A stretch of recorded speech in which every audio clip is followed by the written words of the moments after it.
Bonjour à tous et bienvenue sur la chaîne de Nanto. Aujourd'hui, fascicule numéro 38, ce sont les règles et la bataille de ce fascicule.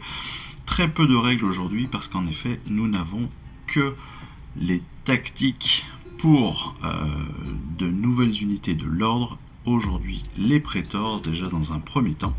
Les Praetors donc sont des gardes du corps qui protègent les héros de votre armée. Ça c'est important, c'est-à-dire qu'ils sont déjà assez balèzes. Ils peuvent utiliser leurs aptitudes gardiens aux âmes soudées pour absorber ou annuler les dégâts et sont de féroces combattants à part entière. Des points positifs pour ces Praetors. En effet, ils peuvent faire des dégâts très élevés. Les Praetors infligent donc des dégâts importants et réguliers avec leur hallebarde de garde des âmes. C'est un excellent choix, évidemment, pour affronter des unités d'élite ou même des monstres. Parce que, encore une fois, ces Praetors sont plutôt balèzes à la frappe. Je vous redis ça, ils font 3 attaques chacun, ils touchent à 3, blessent à 3. Ils ont en plus une perforation de -1. Donc on est plutôt sur des mecs un peu énervés. Ils ont aussi une bonne défense. Et oui, avec leur aptitude gardien aux âmes soudées, qui permet aux Praetors donc d'annuler les dégâts subis par un héros, ils fonctionnent très très bien donc avec les figurines de héros, comme le Seigneur Impératant, bien évidemment. Ou comme, je ne sais pas, n'importe lequel de tous nos héros, évidemment. La problématique, par contre, c'est que quand ils sont déployés en petites unités. Petite unité, évidemment, ils ne sont que 3. Donc, s'ils sont d'excellents combattants, ça réduit quand même leur capacité à pouvoir aller chercher un objectif, par exemple, ou à submerger une unité adverse. Logiquement, parce que à 3, c'est plus compliqué. Et ce, même s'ils ont 3 blessures chacun. Ce qui fait quand même qu'ils sont des combattants quand même assez polyvalents. Enfin, très clairement très polyvalents, d'ailleurs, je trouve.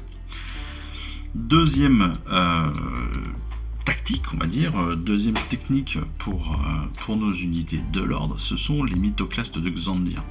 Les mythoclastes donc de Xandir forment un groupe d'élite d'éternels de l'orage de Stormcast, et cette unité donc de spécialistes comprend un combattant de mêlée brutal, un combattant de mêlée rapide et un tireur d'élite.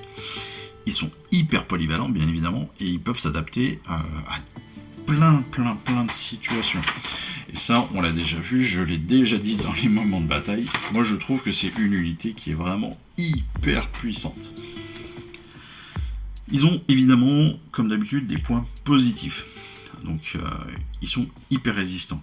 Ils ont 5 blessures chacun. Que 15 blessures pour l'unité, c'est quand même assez balèze.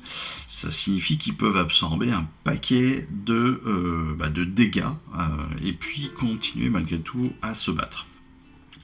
Ils sont aussi hyper flexibles. Comme ils ont plusieurs aptitudes, techniquement ils ont 3 aptitudes. Ils ont une attaque de tir, ils ont des attaques de mêlée assez balèzes.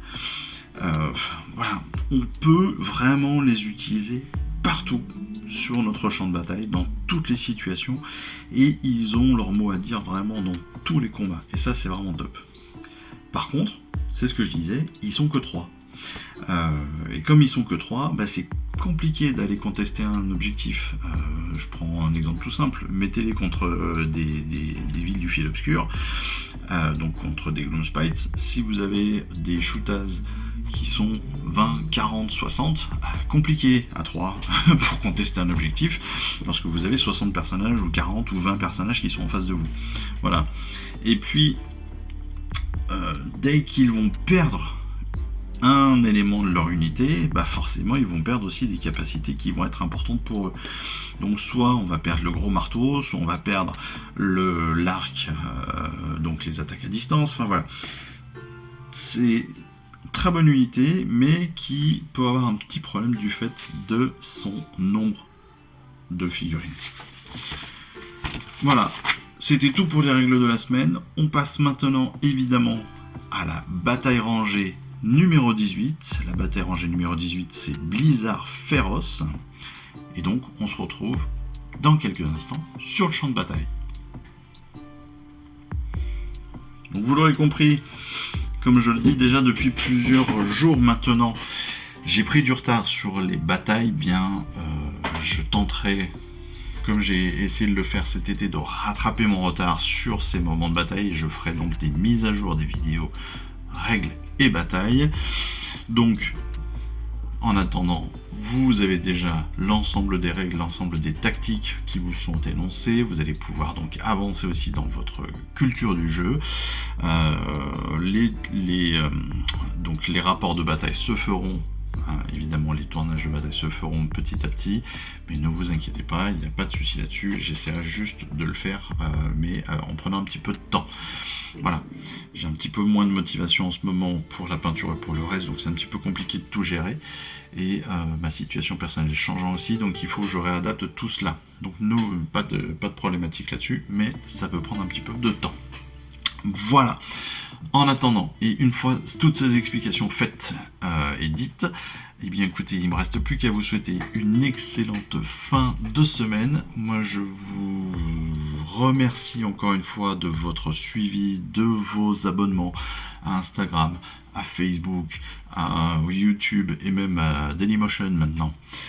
Parce que oui, je suis le premier à avoir une chaîne de figurines sur Dailymotion. Je suis un des premiers. Donc j'essaie de mettre aussi un maximum de vidéos sur Dailymotion pour ceux qui suivent Dailymotion, parce qu'apparemment ça peut revenir bientôt, on ne sait jamais. Donc écoutez, voilà, au moins vous êtes au courant. En attendant les prochaines vidéos, il me reste plus qu'à vous souhaiter donc encore une fois une excellente fin de semaine. Et puis je vous dis surtout à très très vite. Allez, je vous embrasse. Ciao, bye bye. Je vous remercie d'avoir suivi cette vidéo. Si ça vous a plu, eh bien abonnez-vous, lâchez un petit like et un commentaire et suivez-moi sur Instagram où je poste régulièrement des photos de mes dernières réalisations et dernières peintures. Et puis comme il est maintenant de tradition sur la chaîne, je vous souhaite une excellente fin de journée et surtout, lisez bien, collectionnez bien, assemblez bien, peignez bien et jouez bien. Allez, je vous embrasse et puis je vous dis à très vite. Allez, ciao, bye bye.